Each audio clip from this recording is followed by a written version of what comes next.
Hey y'all, Drew here. Excited to share with y'all my 1 month review of the Quell system and Shardfall. Um, Big thank you to all my subscribers. I never in my life thought I'd have 40 subscribers of people that would want to see, what I have to say. So a big thank you to everybody out there, and really excited about your thoughts on this video. And if you're new to the channel, you're probably wondering what the heck's this all about, and I'm going to dig into that. I guess to kind of start here is that Quell Impact is designed by a small team out of London. They launched a Kickstarter a couple years ago. It took a long time to come to market.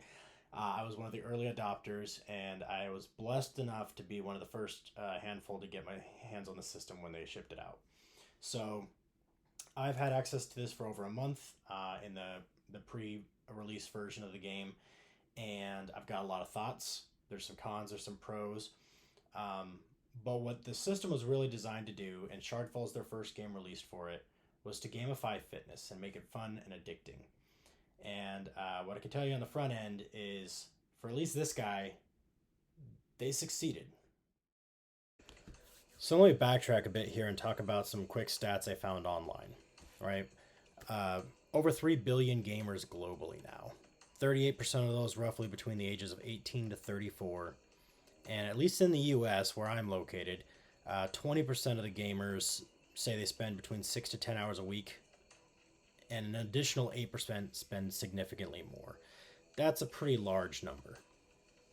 The other side for us is in the US, obesity is on the rise. And I was staggered when I saw that 42% of adults in the United States fall into the obese category.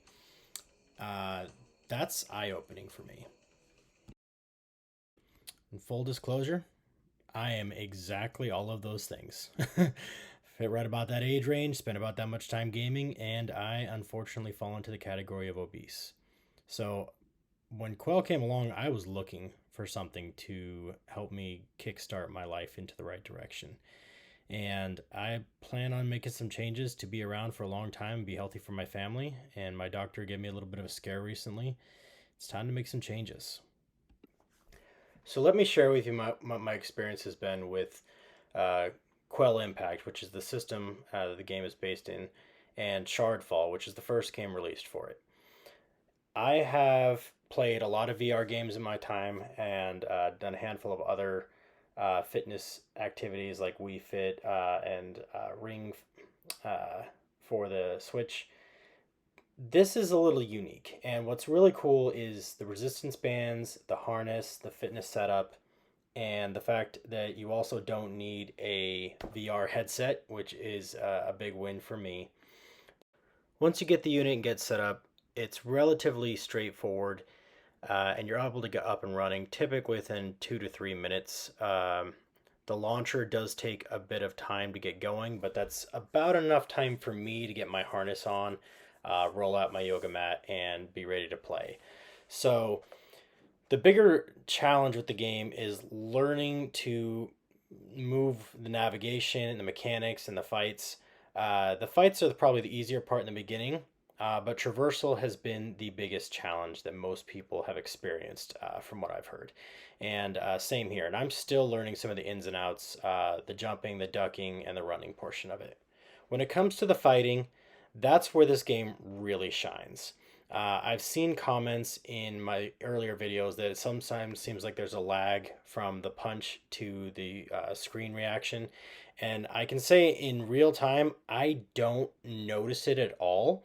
I feel like the game does a really good job of tracking my motion for the punches, and there is a few bugs they're still working out. Sometimes it'll punch when I'm not intending to, but for the most part, it tracks pretty well.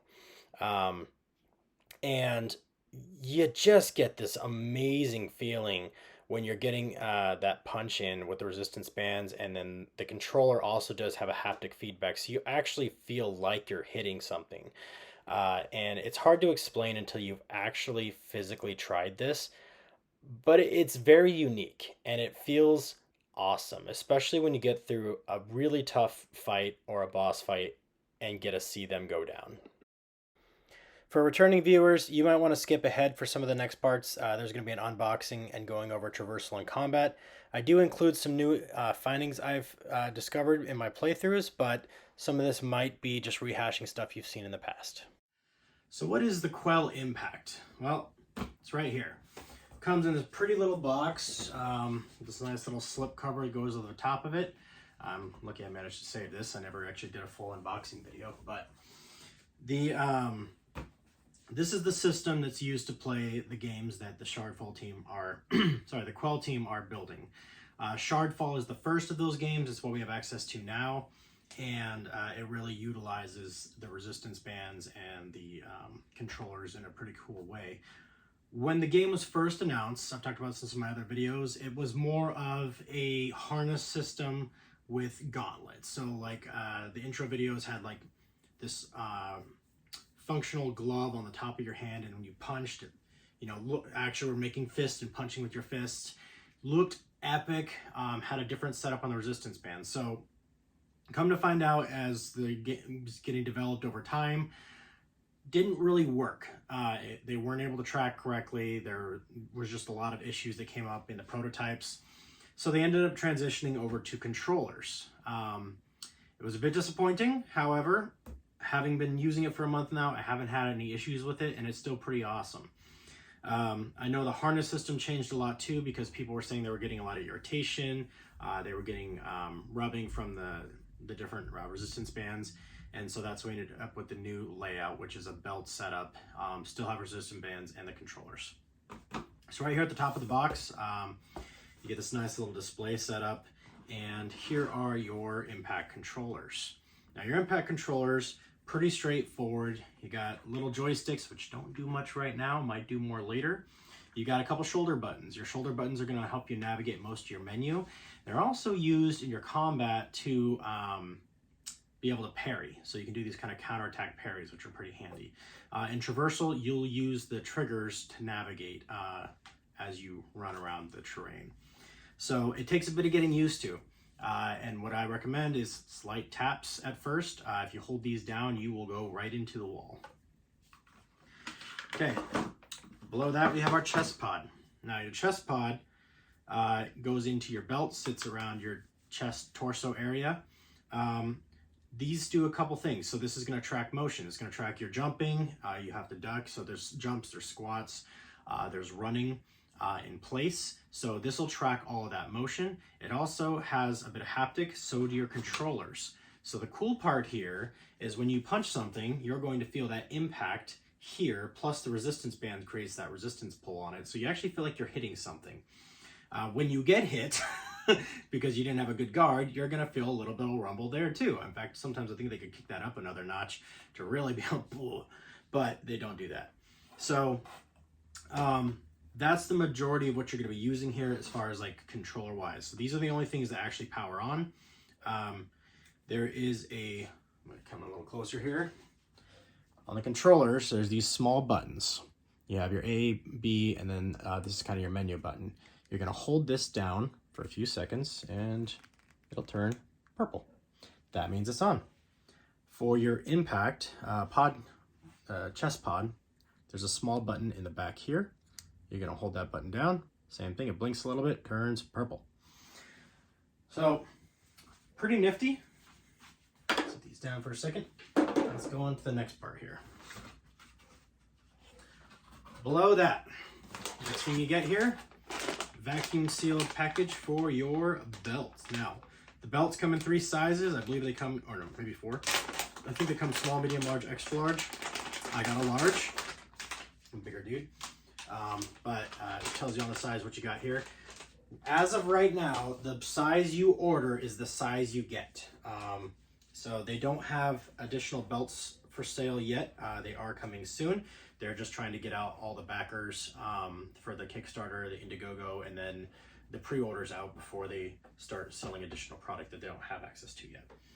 So this will just kind of wrap around your body like this, okay? And I'll kind of go through the setup in another part of the video.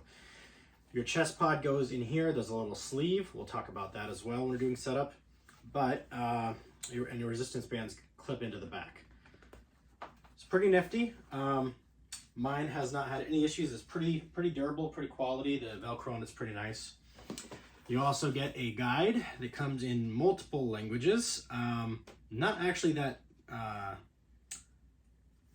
that deep when you get into it, but it kind of walks through setup, things like that. All right, below that, we've got your resistance bands, okay? So you get 2 of these. They go for either connect from the belt to either wrist strap. And these are kind of the secret to the immersiveness of this. So there's 3 different levels, level 1, 2, and 3. I defaulted to level 1, figured I can always upgrade from there.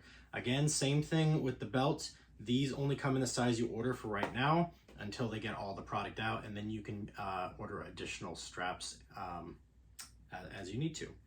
These are pretty heavy duty. I'm going to show you a little closer here. But these hooks here, pretty solid,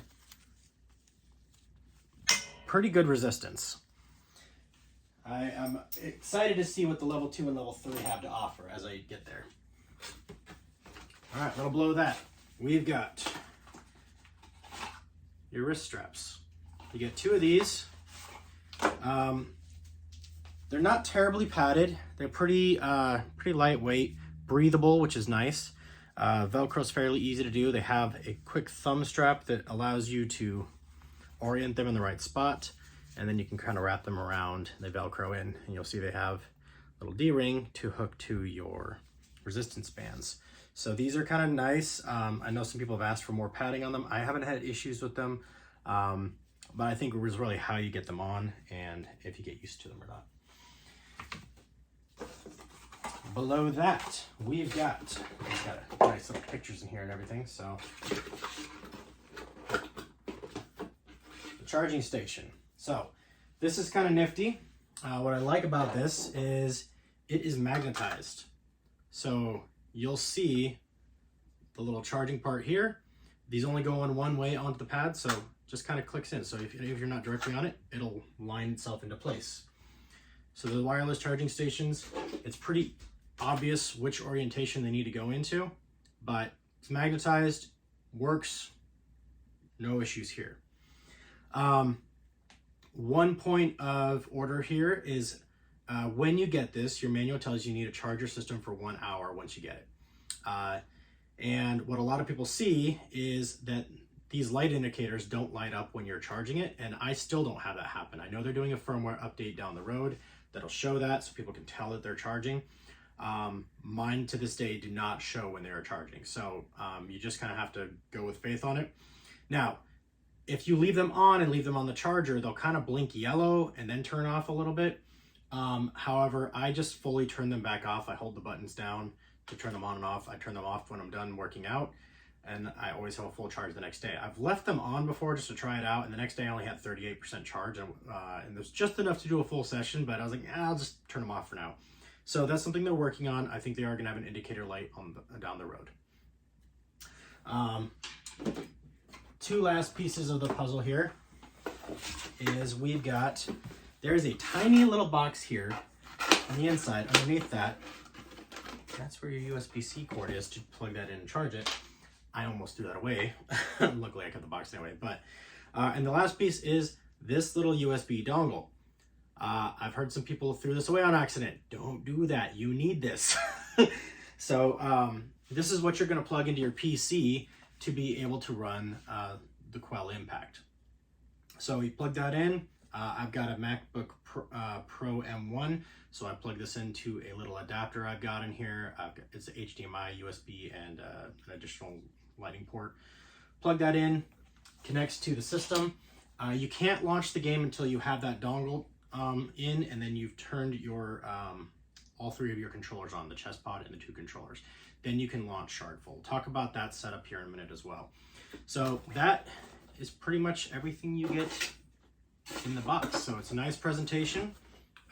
Everything feels very quality, and we'll go on to the next step. How do we set this up and get playing? So here's the system requirements. All I've been using is an M1 MacBook Pro, and I've had no issues with it, but I am playing game at the lowest setting. All right, so getting started. This is right off the Quell website. It's a pretty standard setup here, but we'll kind of zip through this step-by-step guide. First and foremost, obviously unpack your system. It does tell you to charge it for about an hour before you do anything else. And again, the indicator lights will not turn on during your charging.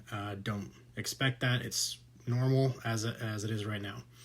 If you haven't done so already, create your Quell account, go through there, just set up all the standard information, download and install the launcher. Now, I've heard some people have had some issues here. I have not had issues. As long as you meet the minimum system requirements, it should be relatively straightforward. I had the Mac OS, so you got Windows here, Mac OS here. I went through the Mac OS installer. It was pretty straightforward. You just drop the program into the file, and it went pretty quickly for me. You connect that dongle I talked about here into your computer, laptop, whatever, and then you need to go through a process. You'll turn on your each of the controllers. It'll start registering them, and after that's done, you go through and create an account. Relatively straightforward here. Create a username, pick an image, and you can create up to 5 accounts or 5 profiles on your account. So you can have your friends, family. My wife's got a profile on mine, and I have a second profile for me that I use for recording and going through some of the earlier levels. So pretty flexible there. Then once you have the Quell launcher up and running, then you can download Shardfall on the Quell launcher. So you'll need to go through the Quell launcher first before you can even launch the Shardfall game. Once you've downloaded Shardfall, go ahead and get set up, turn on your controllers, get everything on your belt, adjust your straps, get on the harness and not the harness, but the resistance bands, and grab your controllers. So once all that's ready to go, you'll go in here and you will click Launch Shardfall. Once Shardfall has launched, now comes the tricky part, and this is one of the critiques here, is that the launcher has still some bugs. Sometimes, I'd probably say about 30 to 40% of the time, I still get a black screen that pops up after I hit the launcher. Black screen means that it is not going to launch. What you're looking for is kind of a foggy lower half of the screen that says Shardfall. That means you're in the successful launch phase. So once you get that launch button clicked, it should take about 3 to 5 minutes. When this first rolled out, it was about 10 to 15 minutes for me. Now I'm down to about 2 to 3 minutes, maybe 5 minutes max to launch the system, which is nice. When I get in, I just kind of throw it on my yoga mat. I turn on my controllers. I launch the Shardfall, and then make sure that I'm on the correct launch screen. So I might force shut down Shardfall a couple times before I get that screen I'm looking for. Once I get that foggy screen, I pull up, or I just start gearing up. And by the time I'm done gearing up and grab my water bottle and get it filled up, it's usually up and running and I'm able to go. After your workout, just obviously wipe everything down. You are sweating pretty profusely, and your second time should be significantly faster and easier, which is what I found. So my usual run time here is about 20-ish minutes to 25, maybe 30 on a really crazy day. So all said and done, full workout in 25 to 30 minutes on average, including cleanup and setup. So let's dig into actual review of the gameplay. Now, I've been doing this for about a month now, so what I feel when I'm traversing the game is probably a lot different than the newest person jumping on board. Because, quite honestly, as a new person, this is going to be the hardest part of navigating the game, and that is the traversal sections. There is a lot of nuance here. There's a lot of moving pieces that you really have to knuckle down. First and foremost is just even steering. So the steering's done through the triggers on the controllers. Left and right taps or holding it down will make you move left or right onto the path. There are some dividing branches that you can make choices in, and we'll kind of talk about those in another section. But the core here is you're trying to get all these little orbs, and these orbs are improving your equipment level. You'll see on the bottom right it says Bronze 2. This is the equipment level at which you'll get items at the end of your run. So if you're doing a great run, you increase that equipment level up all the way to level 5, I believe, is the max you can get.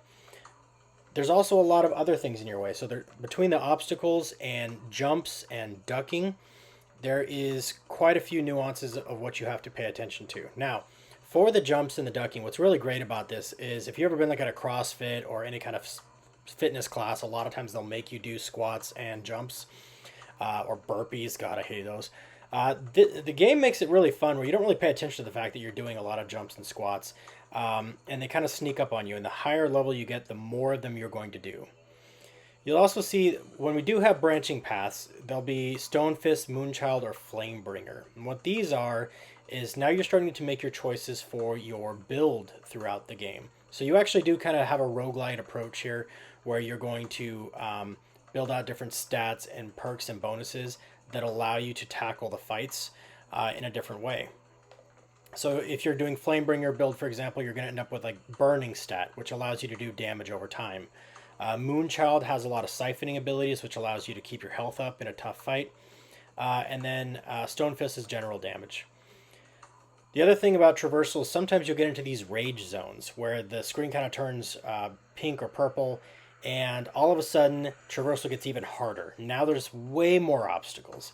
There's going to be more jumps, more ducks in those sections. There's going to be a lot more sprint sections where these walls are going to start closing in on you. And you can end up in a section where you just end up feeling like a ping pong ball getting bounced from obstacle to obstacle. But the key part here is keeping your rhythm up, keeping the pace going, and you get scored on this pace throughout the game.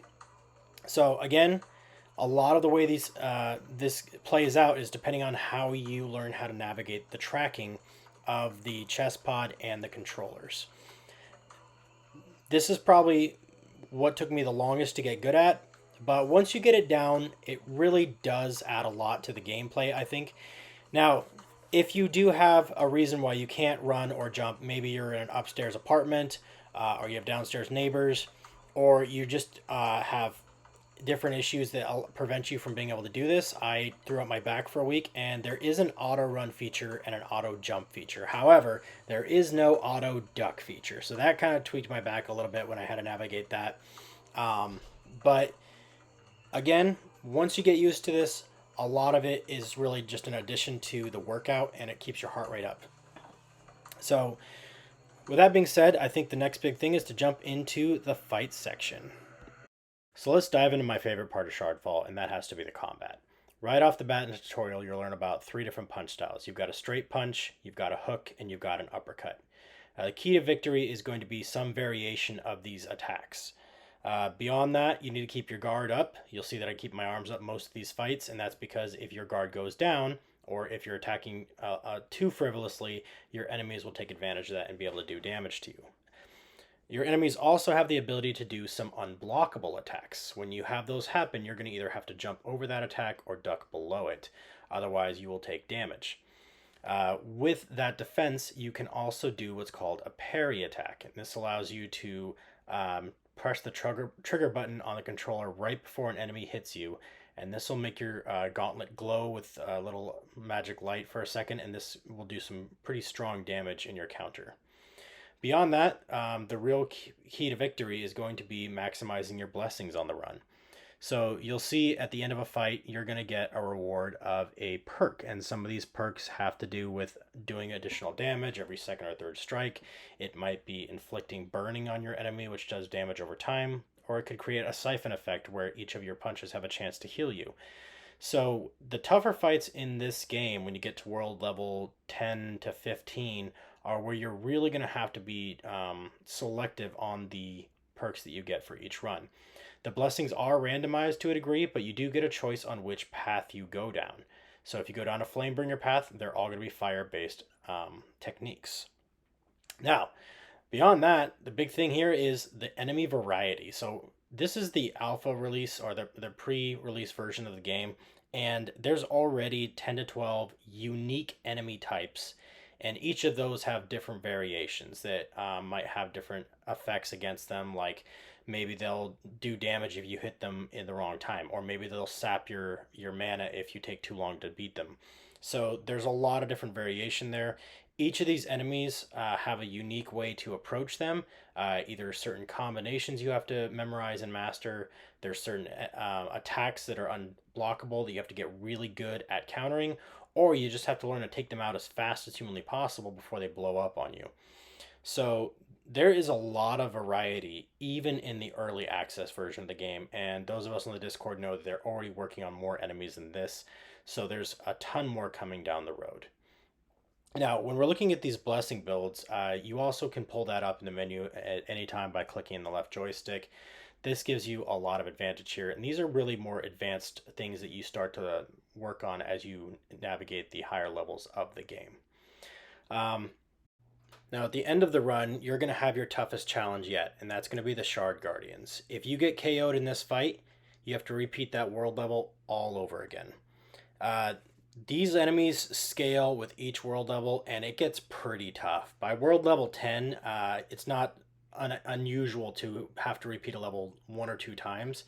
These are also usually an equipment level check. So if you've not been collecting enough orbs or doing well enough in fights, your equipment might be under leveled and you might not actually do damage to these guys because they tend to heal relatively quickly. The world level 15 boss, for example, the Shard Guardian Commander, took me 4 days to finally beat. And some of those days I had multiple runs to try to get past him. And they kind of taper you down on world level 14 so you don't get new equipment. It's a tough fight. So once you beat that Shard Guardian, you're going to get a rating for your last section. Your power, your pace, your accuracy, and your defense. Okay, better the score, the better your equipment level. Uh, you'll go to that next world level, which will increase the enemy's damage and variety.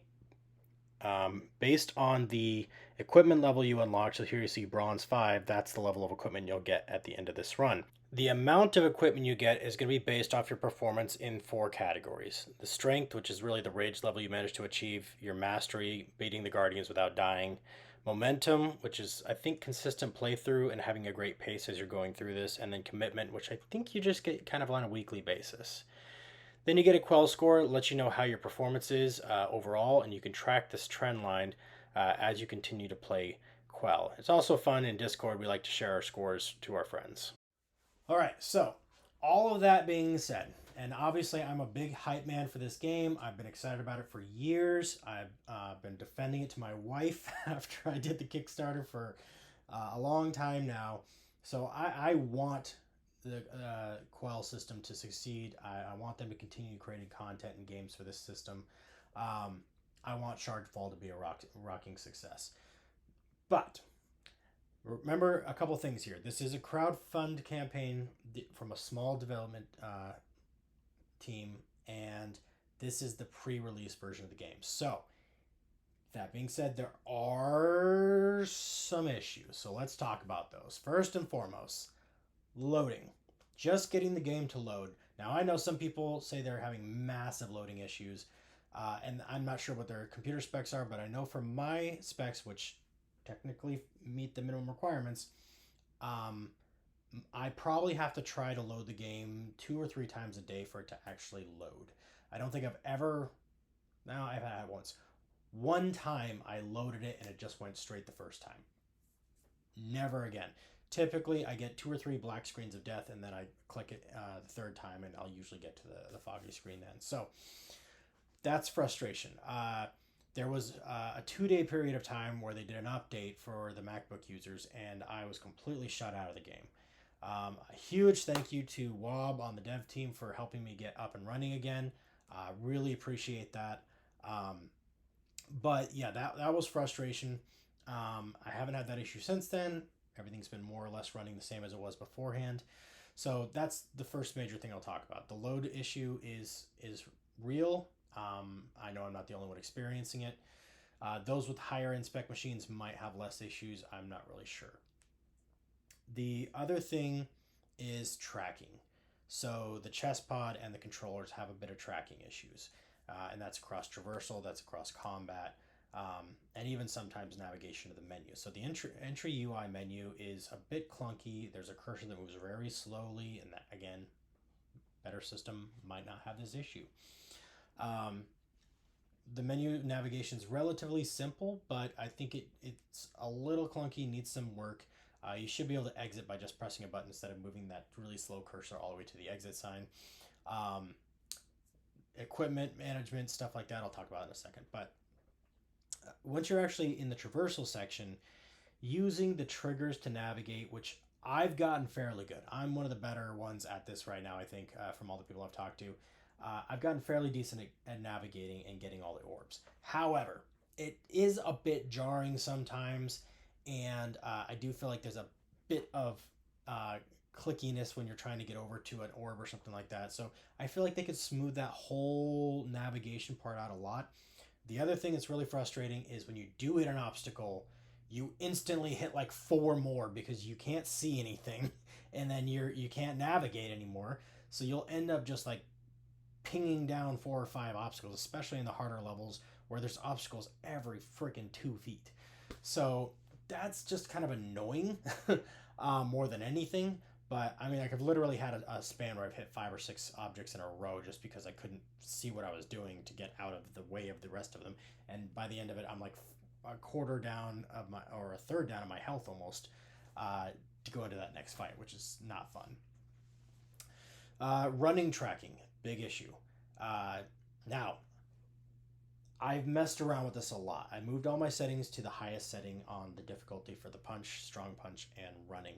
And I did that to try to really master different techniques in the game and functions. And what I've noticed on my playthroughs is I finally figured out that running tracking is more due to the rhythm of your run than it is actually your speed of your run. Uh, at least that's what I felt. And then I'm able to hit a consistent S on my pace score when I want to now because I figured that out. So, you know, but even with that, the sprint sections, I have not figured out how to master yet. In the earlier sections, I didn't have an issue with this. If I have the run speed setting down to low or medium, I get the sprint sections most of the time. But on hard, I almost never get the sprint sections. It doesn't seem to track. Even if I'm picking up my pace, I'm kicking up my legs. It seems, and if it does track my sprint, it tracks it way too late to do anything. So there's that. Um, the other thing, my jumps and my ducks on traversal, I don't have issues with anymore. Very very rarely do I miss one, uh, and I think that's because I've trained my body in that segment on what motion needs to happen to overcome those obstacles, just like I did on the run. There is a motion your body is expected to do, and I've heard the developers team talk about getting your form right before. So maybe this is all about training your body on how to do this better. I don't know. But it's frustrating to learn, and I guess that more transparency on what's expected to be successful in this range would be cool. Um, in combat, ducks are more of an issue for me. I miss ducks way more in combat than I ever do in traversal now, and I've gotten better at it. I had to because world level 15 is a get good or die on your ducks. But there is a learning curve to it, and I lost a lot of fights due to not being able to duck because in the higher world levels, particularly world level 15, there are bosses that will one shot you if you get hit by an unblockable attack that you have to duck. And there's nothing more frustrating to having your boss down the last sliver of health and losing because your duck didn't track correctly. um, so, with that, the ducking is an issue. The other thing I've noticed is my left hand tracking goes out sometimes, and it'll just my hand will just drop down in the screen, and it won't be in a guard position anymore, which means also getting annihilated in the higher levels. So that those are the two big frustration points, and it's mostly I only notice it in the higher difficulties. Uh, as the world levels progress, your reaction time is more important. Your blocking is more important. The way you counter all these things become more and more important, and you can't really just like punch your way through it past world level like 12 or 13. You can get by a lot with fast punches until like world level 13, and then they're like, nah, time to get good. So you know there's some issues there with tracking.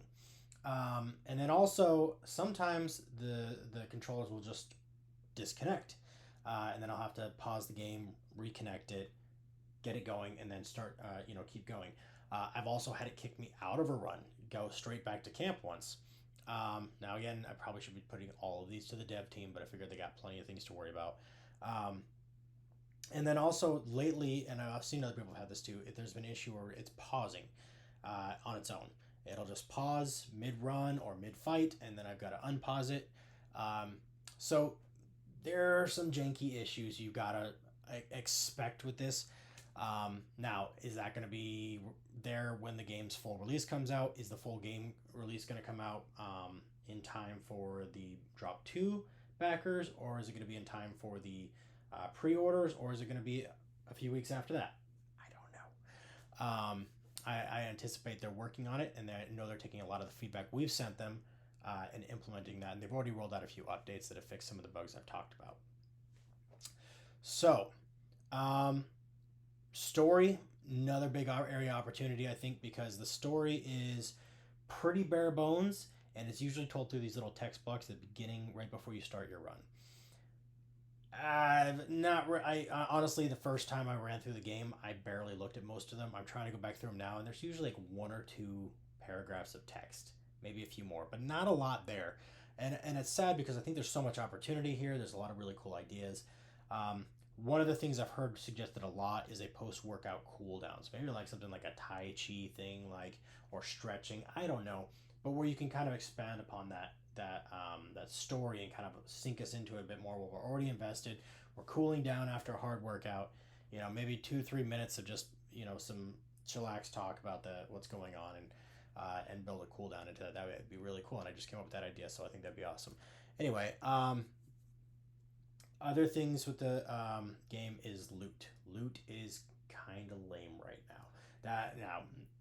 When I mean that, I don't mean that any offense by that, but the loot system is very much very generic. And this, again, early access, it could be better now. But you get just double your strength, double your attack power, double your whatever magic strikes, and all of that is cool, but it's very generic. And so basically, just every run, you just upgrade the next strongest thing. There's no nuance. There's there are a few pieces of equipment that have blessings attached to them, and that adds some cool effects that you can kind of take advantage of. But the next run, if you're using a 35 attack power thing with a really cool blessing, well, the next run, now the attack power, magic attack power, should be 79, right? So why would you use the 35 even if it's got a cool blessing? You wouldn't, right? Because it's worthless. So I think there needs to be some nuance there. Maybe looking at full set bonuses, things like that. I think using the blessings a bit more in there is going to make it more fun. Transparency on all the different game functions. I think that's a big one. When this was released to us, it was very much, here is a tutorial, here are a few pointers, and figure it out. Good luck. Which is fine. We were the earliest backers. We should have the most interest to figure this stuff out anyway. But I do think, and I think they've taken that feedback, that they do need to be a bit more transparent. Okay, what is it going to take to overcome this obstacle?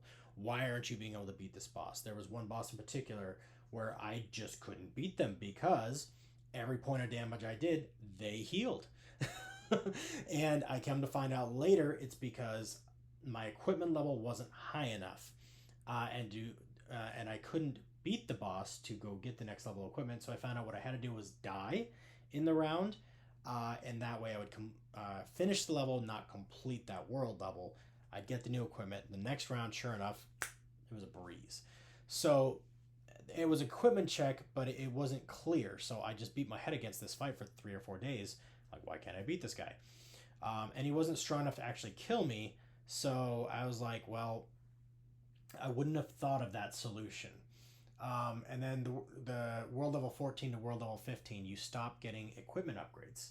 And I was like, well, that sucks. And then world level 15 is really hard. So then I think, well, it's bugged and I'm just screwed, but I'll do my best until I beat it. And then I was like, oh, okay, cool. And then I beat it, and then I realized, oh, there is no more equipment. That is the end of it. So Obviously, this is the pre-release. That's not going to be an issue in the main game.